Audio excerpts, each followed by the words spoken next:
Boston Museum. I can still vividly remember the first time I went out onto the floor by myself after completing all the training sessions. I eagerly stepped forward toward the height chart, one of the several dozen areas of the human body connection exhibit. The height chart is a life-size graph up against the wall, which I can use to predict a visitor's height at any age with a decent amount of accuracy. The first person to ask me a question was a woman named Joanne. I answered her question and predicted her daughter's height in 12 years. She then asked me another question about why populations' average heights vary over time.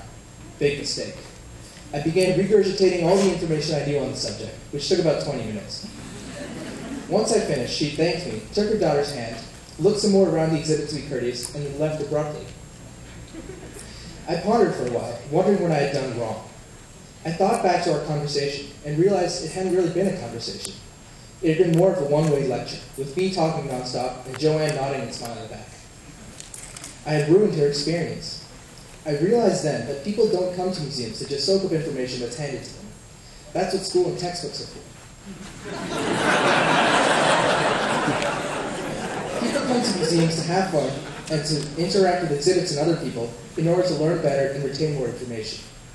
From that moment on, I promised myself that I would never do that again, and would always keep the mission statement of museums in mind, to explain things in easy-to-understand terms and keep conversations two-way, engaging, and interactive.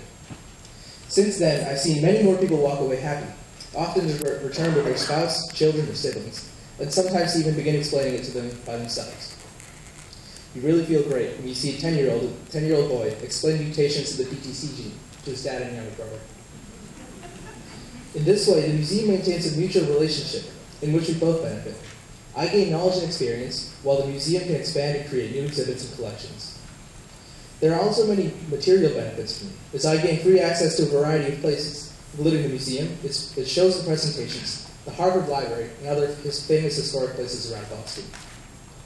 Volunteering at the museum is a very enriching experience, one where I can give back to the community while also expanding my source of information. Thank you.